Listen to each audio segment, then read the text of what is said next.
Jananim Sharadam Devim Ramakrishnan Jagadgurum Padapadme Tayo Shritva Pranamami Muhurmuhu.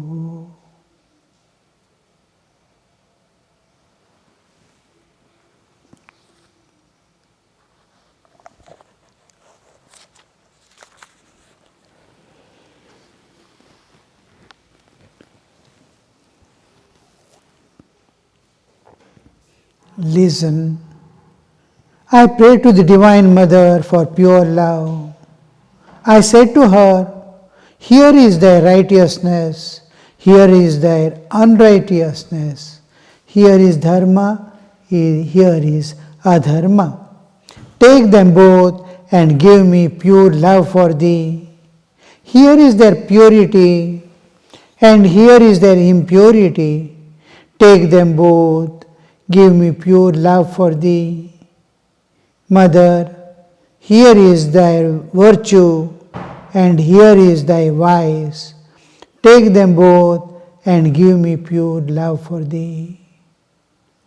This is the prayer Sri Ramakrishna offered to the Divine Mother, offering both the dualities in our lives. We have to transcend the dualities. If you transcend the dualities, you enter the realm eternal of unchanging reality, and the unchanging is always ocean of bliss, peace, love, absolute. That alone is unchanging, and all else is changing.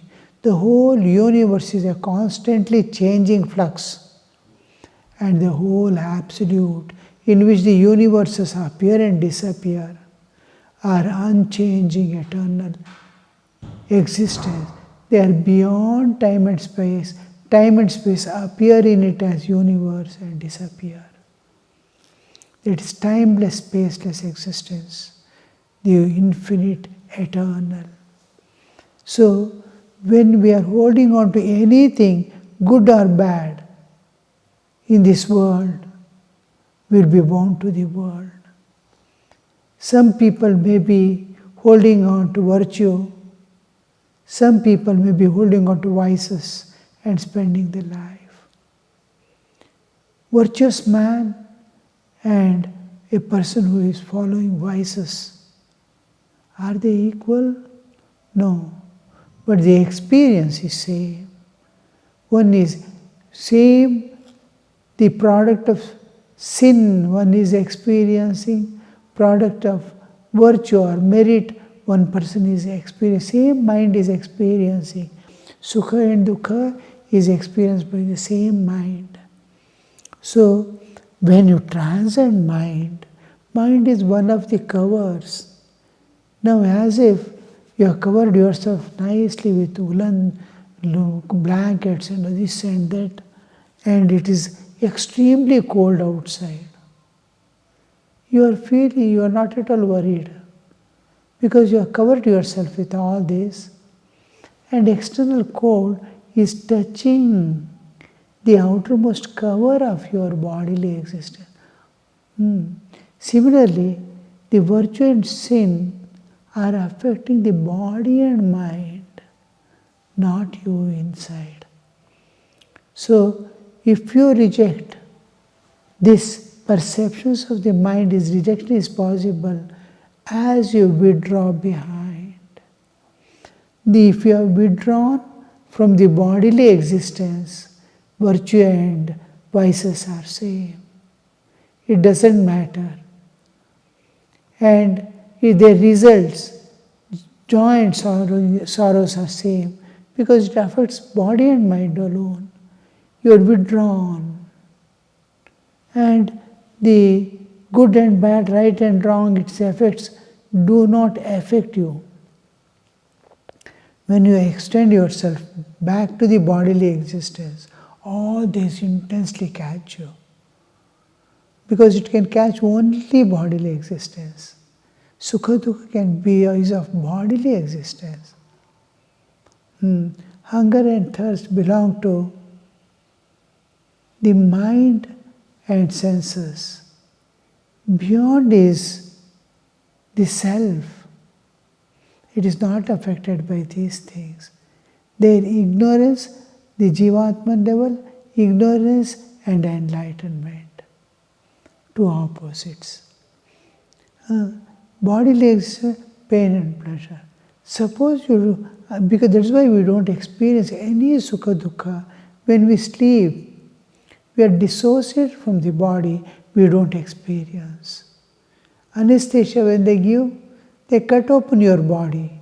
Nothing happens because this anesthetic effect makes you separate from the bodily existence. Your awareness, your ego, your mind, your intellect cannot perceive that. It is beyond the perception of. So here, when it is withdrawn, you are withdrawing from the bodily existence.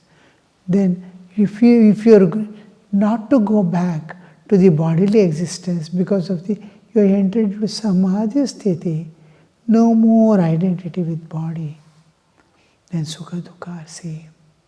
Sukha dukkha can never be same when you are body itself.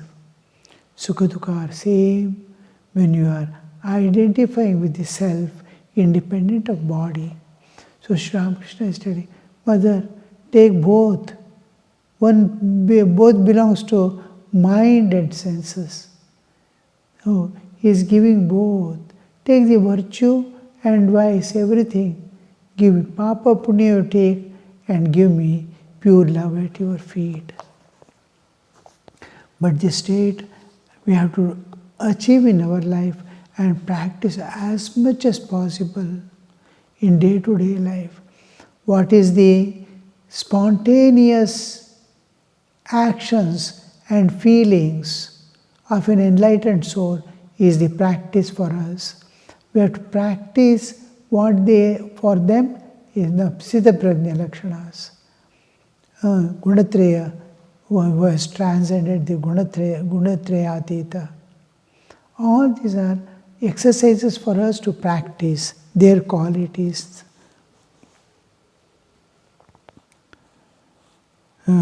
Goswami, yes sir, that's right.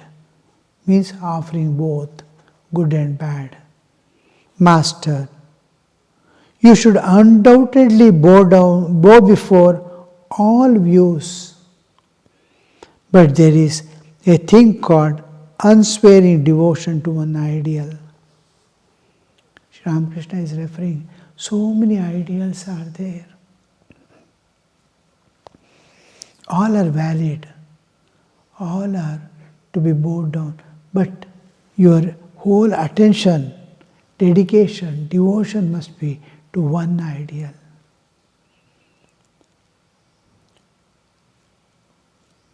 True, you should salute everyone, but you must love one ideal with your whole soul. That is unswearing devotion. Today I was just writing for small children. I have two eyes. God has given us bodily existence, human body. I have two little eyes. To see good in others and divine everywhere. Where there is no good and divine, neglect it. Neglect it. With respect. Respectfully neglect it. And see that contempt doesn't enter your mind or heart. You should not condemn it. Contempt is not there towards it. I don't need it. I reject it not because it is bad or it's how do you look upon that? As negativity in nature. As is positivity, there must be negativity. As there is good, there must be bad. Holding on to good, we transcend good and bad and go beyond. So leave the rest. See the good. Hear what is good, and so many talks day and night are going on. Wherever you go, people talk. Listen. God has given 2 little ears to hear. Hear and take only good things, and rest you leave unattended to. But have no contempt. I don't need it. It is going to harm me. Just like you go to a shop and so many items are there. Poison is also there. Rat poison is there, kept in the amidst the items. One of the item is rice, sugar, this, that, all items are there, eatables are there. In the same shop, they have kept the rat poison also. You know it is rat poison. It's poison. You are not going to eat it. Eat a shop of eatables. It is for sale. Though it is kept, it's like that. In the world there is good and bad, right and wrong, everything. But select what is you need for your evolution. If you properly manage this one, the contempt and dislike should not come. Just overlook. Don't carry it. Just leave and joyfully. I don't need it, that's all. Why?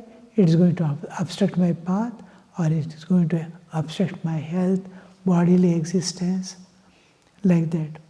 So here, rejection is always accepted, provided it doesn't affect you, recoil something within you, doesn't become a karmic load.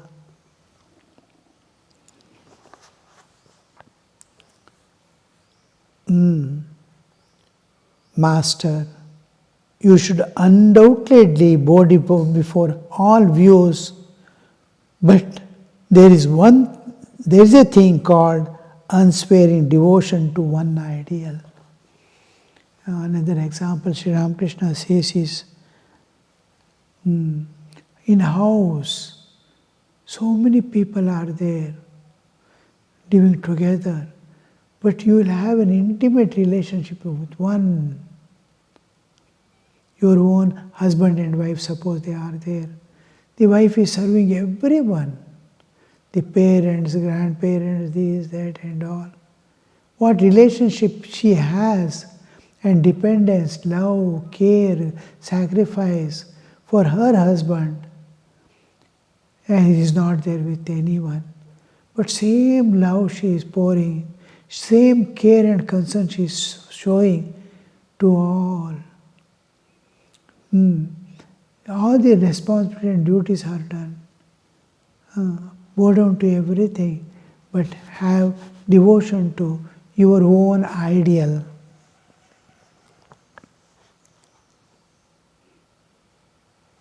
With your whole soul, that is unswearing devotion. Hanuman could not take delight in any other form other than Rama.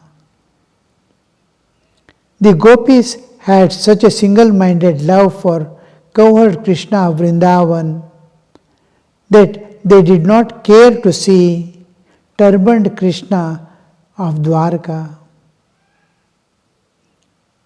Each one, that likings. It is here, when we come to the spiritual world, it is not worldly likings and dislikings.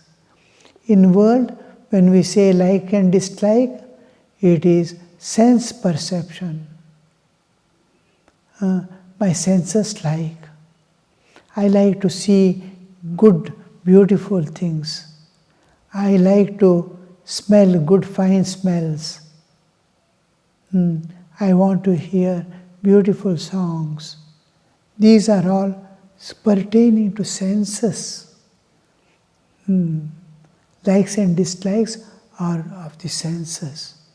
When we come to the spiritual world, the likes and dislikes doesn't pertain to senses, but my evolutionary process or involutionary process. What suits my evolution? What the nourishment I am going to give to my spiritual existence to awaken and move forward. So here, likes and dislikes is delight in any other form as Rama. Rama and Krishna are same. One wave is Rama, another wave is Krishna. But what a difference it makes, you see, Rama and Krishna. His whole attention, the deep within, the liking for, here it is spiritual ideal, independent of senses. It is not senses. My soul, my heart has a tendency for a particular aspect of divinity that is divine. I am also, my divine existence is liking some divine aspect of God, because we are made of the same nature. Suppose I am having the qualities of Durga, I start liking Durga. Suppose I have qualities of Krishna, I will have liking for Krishna.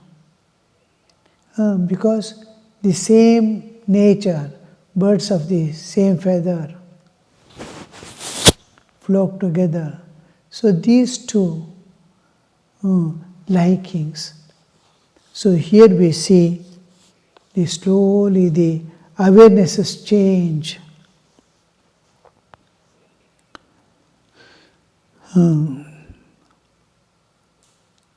A wife may serve her husband's brothers by fetching water or in other ways, but she cannot serve them in the same way she does to her husband.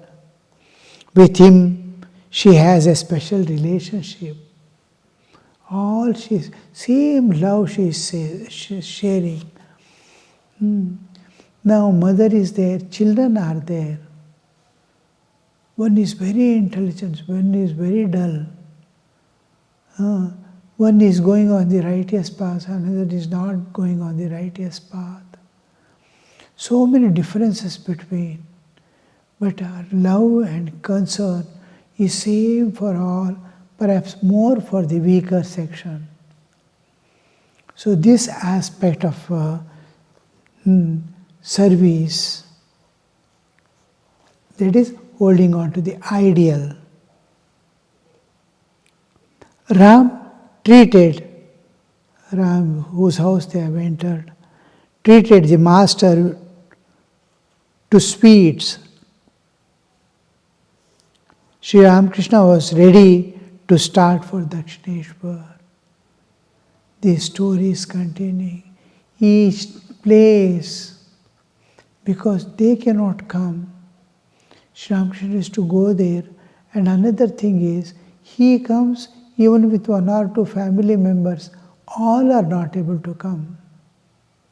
And if he goes to their place, many more neighbors here, there, whomever it is possible to come and meet, they all can gather together. Always Sri Ramakrishna is to go only with as many people be benefited by his presence as, because their coming down itself is for that purpose, to show path and save lives.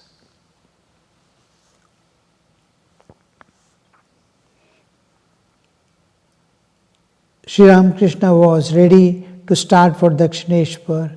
He put on his woolen shawl and cap, winter, and got into the carriage with him and other devotees.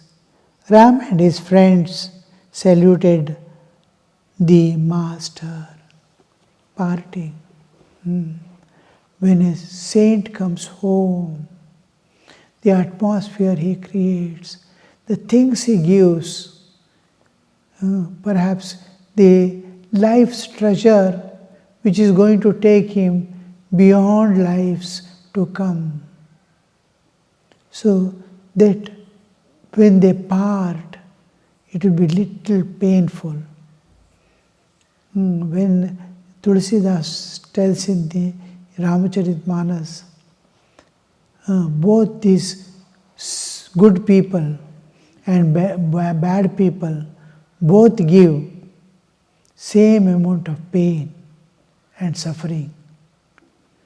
We usually think good people will give happiness and bad people will give. But here the definition Tulsidas presents it in a different way. When good people come, they give joy. When they part, now Thakur is going back to Dakshineswara. Fine atmosphere. When Sri Ramakrishna goes, it will be Ananda Sagara. Singing and dancing and this and that. Unimaginable. Now and then he is entering into Samadhi, the transcendental realm. What a difference it creates. Suddenly there is darkness like. Sun is shining and it disappears like. Similarly, when bad people come, they give pain. When they go, they get relieved. Sukha, swasthyam avaptam, regaining there. Now this difference, now Sri Ramakrishna is parting and going away. Saturday, how much they pray when before, suppose tomorrow, Thakur has to go to Ram Babu's house. What will be his awareness? Constantly praying for those people, constantly making the whole picture bring again and again into mind. Who all will be there? What all are their samskaras? How they will be acting. Now the sadhakas, some intense sadhakas are there. Their status, what I have to give them. Others are just trying to enter into they are unable to leave the world and enter into the spiritual practices to seriously take up the life. For them, what to do, how to influence their hearts. A picture of where am I going. The joy of seeing some people, the pain of seeing some people, all he will be taking into stock. Just as a human, they behave when they take up a human body. So here we see Sri Ramakrishna, how it would be. And then, as they go, what they have expected, who all would be coming, and what a joy it is. Oh, some music is arranged. Yesterday in the ashrama we had Swamiji's birthday evening program, music program on the bank of river.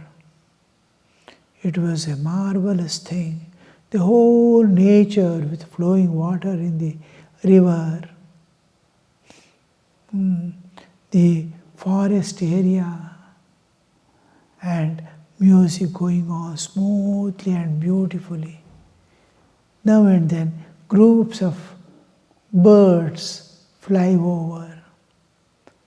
The resident birds here and there, they come They fly around on the top and look what is happening here.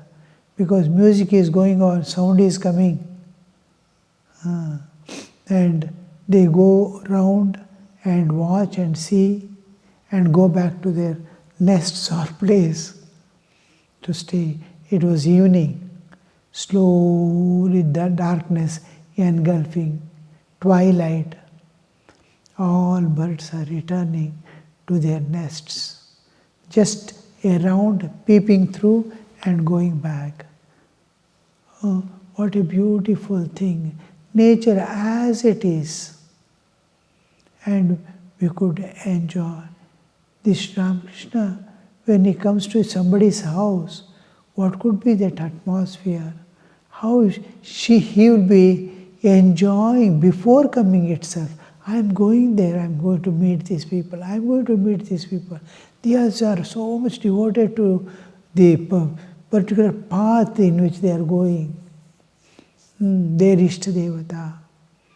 So this whole picture is in his mind, and when he goes there, the whole picture as it is presenting in material form, and he attends to all that and peacefully arranges for everyone to, because our presence, suppose, is going to bring similar type of joy, and after we go back, it remains for short period. The charging may remain for a day or two, but when Sri Ramakrishna comes and goes, it remains forever, not 1 or 2 days. Other people, enlightened soul also, it may exist whole of life. There's samskaras or whatever they part with, they may remain for whole life enlightened. But when incarnations come, it lasts forever, never to part from them. Om Shanti Shanti Shanti Hari Om Tat Sat Shri Ramakrishna Arpanamastu.